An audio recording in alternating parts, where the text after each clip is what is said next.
So the pads went on for the first time during Eagles training camp and things got heated, with A.J. Brown going back and forth and trash-talking with this Eagles rookie in what turned out to be a really tough battle for both sides. Meanwhile, Jalen Carter absolutely destroyed the Eagles offensive line at practice as he continues to look like he's going to truly break out this season. Also, Isaiah Rodgers is continuing to fight hard to start at cornerback, while Nolan Smith added some muscle in the offseason, and Jalen Hurts threw a multitude of touchdowns during practice. So we're going to talk about that and everything else from Eagles camp, and we won't waste any time. Let's get straight into it. So let's start out with Eagles veteran pass rusher Josh Sweat, as the 27-year-old is getting set to enter his 7th season with the Birds, but he is coming off what I guess you could call a down year for him, as Sweat had literally gotten better in every single season that he'd been in the league up until last year, when he and the rest of the defense fell off a cliff in the second half of the season. So it seems like after that, Sweat just needed a change, and that came in the form of him switching his number from 94 to 19. And on Monday, he talked to the media and actually explained why he chose to do that. So I just needed change, man. You know, just like when I cut my hair,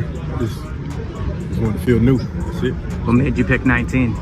Oh, that was available.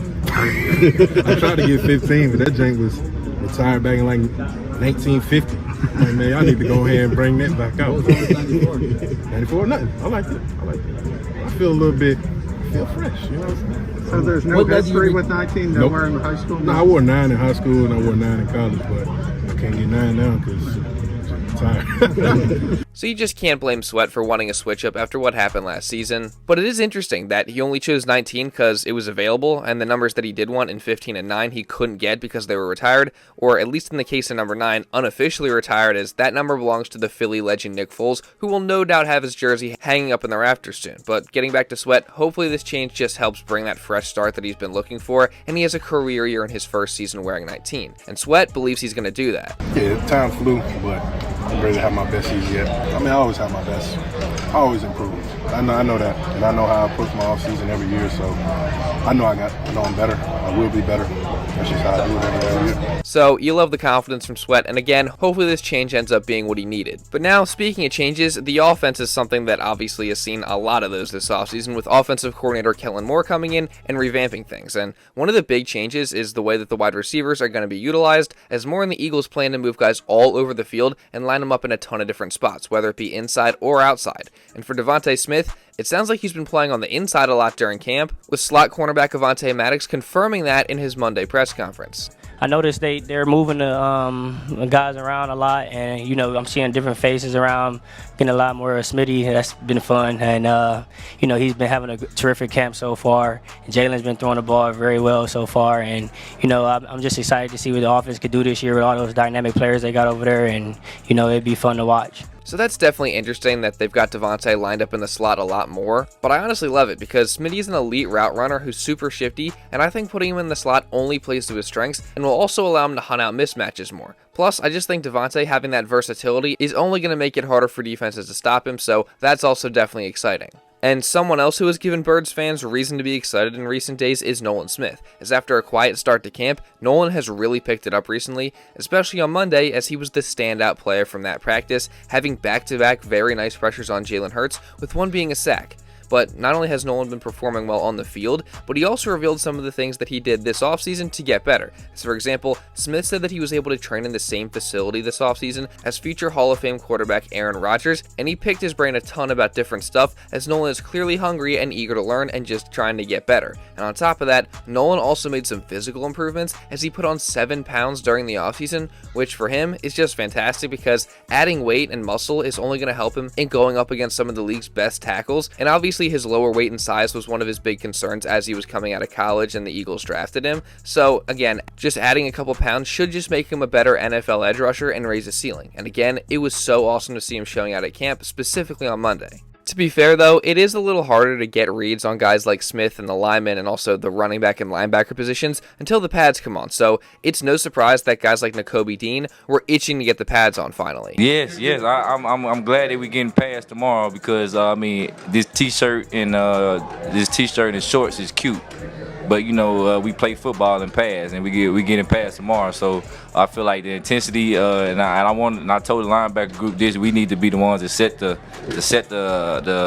precedents, basically, with the violent and the violence that's gonna come tomorrow when we first day in pads. So I love that Dean is hungry and ready to go out there and play with some toughness and physicality now that the pads are finally on. Speaking of which, the Birds were back at practice on Tuesday, obviously, with this marking the first day that the Eagles have pads on at camp, and with that came the return of a couple key Eagles who missed yesterday's practice. Saquon Barkley, who was out for a personal reason on Monday, returned, and Lane Johnson, who was out with a toe issue, returned as a limited participant as well. And also, the rookie Trevor Keegan was back at practice after injuring his left arm yesterday, so that was definitely all good news on the injury front, and it was also good news for cornerback Isaiah Rodgers on Tuesday, as after Keely Ringo had started out with the first team in each of the last 3 practices, Rodgers was the one who was in there to begin on Tuesday, which shows that there is still very much a competition between these two to see who the starter is going to be. And I pretty much said this in my video yesterday, as even though Ringo appeared to be getting the edge, there was just no doubt in my mind that Rodgers was going to get his opportunities as well, and that this was still a tight competition. And I believe it's going to continue to be tight all throughout camp, so it was definitely nice to see Rodgers start out with the ones today after Ringo did it for 3 straight practices,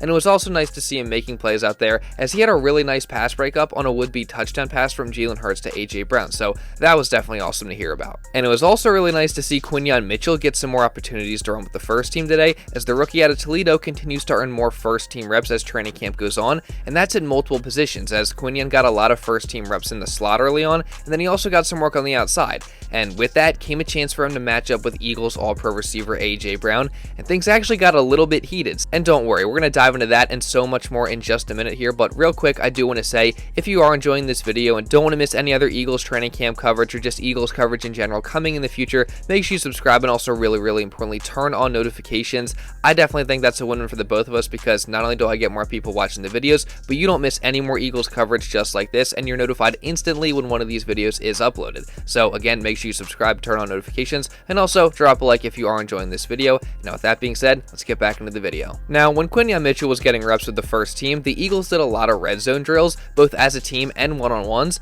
and Mitchell was consistently matched up with AJ Brown throughout this portion of practice. And the battle got a little intense, with AJ catching a touchdown pass on a slant route against Mitchell in team drills and then handing him the ball after the play. But then it was Mitchell who got the better of Brown in 1v1s, and it didn't just happen once, with Mitchell blanketing a double move from Brown and then talking some trash afterwards, and then AJ caught a nice pass with one hand on a fade, but he was out of bounds, so Mitchell then made the out of bounds signal. And overall, I just think this is so awesome, because not only is Quinyon Mitchell not backing down and very much holding his own against one of the best receivers in all of football, but he's also letting him know about it too. And today wasn't just the first time Mitchell talked trash to AJ, with the All-Pro wide receiver saying that the first thing he heard Mitchell say to him during the spring was, quote, "That route was trash." So overall, I just love the competitiveness being shown between the two and also the trash talking going on. And Mitchell actually spoke about that after practice. Yeah, just every day I come out and I go against AJ, I just try to compete. I mean, he one of the best in the game, so I know I'm going to get good work. So every chance I get to go against, I'm just going to compete and try to raise the bar. I'm gonna just keep it between me and him.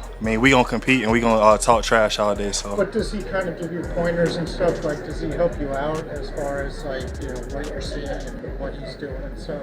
Oh, yeah, on the field, we going to compete, but off the field, we talking stuff like that, and he just give me pointers and stuff like that, so I appreciate him. So again, it's just awesome that these two seemingly have a good relationship so far, and that they're just out there working hard and pushing each other to get better while also doing a little trash talking. And for Mitchell, I just love this so much because of how impressive it truly is that he's coming straight out of Toledo to the NFL and already holding his own against one of the best receivers in the entire league. I mean, that's some impressive stuff, and it should just get you so excited about his future. And even though he didn't necessarily start out camp in the middle of the battle to start at cornerback, you have to wonder if he keeps performing like this, if he might actually get a chance to start, either on the outside or maybe even in the slot. But what do you guys think? Give me your reactions to Quinyon's battle with AJ down in the comments. Now, this little back and forth wasn't the only slightly heated moment from the Eagles' first padded practice, with Eagles right tackle Fred Johnson pancaking linebacker Zack Baun on one play, which Baun didn't appreciate very much, so he then ran up behind Johnson and gave him a little bit of a shove. Now, there was no fight which broke out, which is definitely good, but things were definitely getting a little chippy out there today in the spirit of competition, and you just gotta love that because it shows that guys are really competing hard and pushing to get better. And you also gotta love that the defense seems to be picking it up as camp goes on, and different guys are making plays, with Darius Slay having several pass breakups during practice, while Nakobe and Zack Baun both made some nice plays against the run, while Milton Williams had a nice bat down of a Jalen Hurts pass at the line of scrimmage, and Jalen Carter continues to be dominant to start camp, as today he destroyed the Eagles offensive line, and specifically Mekhi Becton on several occasions, as in one play it was reported that he swatted the crap out of Becton to get pressure on Jalen Hurts, and then later in practice Carter ragdolled Becton as he threw him completely out of the way in offensive line and defensive line one-on-ones. And that's just so insane when you think about it, because Mekhi Becton is just a gigantic human being, and Jalen Carter's out here tossing him around on a select few plays like it's nothing. So it's clear that Carter's on a mission this season, with training camp obviously only being the start of it, and I truly believe he's going to absolutely break out this year for the Eagles in his second season and become a star and one of the premier players on the Birds defense. And someone else who's hoping to be one of the best players on the Eagles defense is safety CJ Gardner-Johnson, and he apparently had a really good day of practice as well, flying into the backfield to blow up a run play at one point early in practice, and then later hitting Saquon Barkley quick after a short completion. So you love to hear CJ making noise during practice, and you know he's somebody else who's bringing the juice and talking trash, and just overall making the environment an even more competitive one.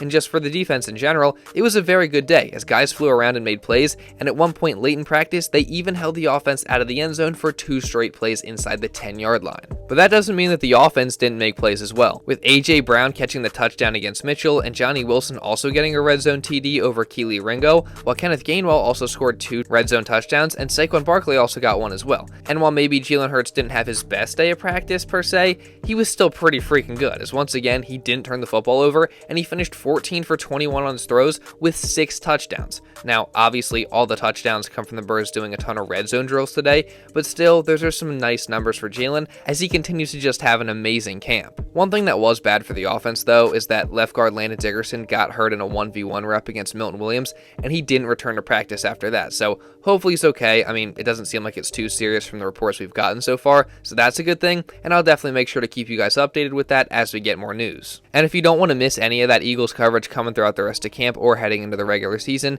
make sure you subscribe, and really importantly also turn on notifications. And while you're at it, make sure you drop a like to show some support on this video if you did enjoy it, and leave a comment down below just regarding anything that I talked about in this video. And if you want to watch another video breaking down the Eagles practice from yesterday, you can check that out right here. And now with all that being said, that's pretty much all I got for this one, guys, so thank you all so much for watching, and I'll see you in the next video.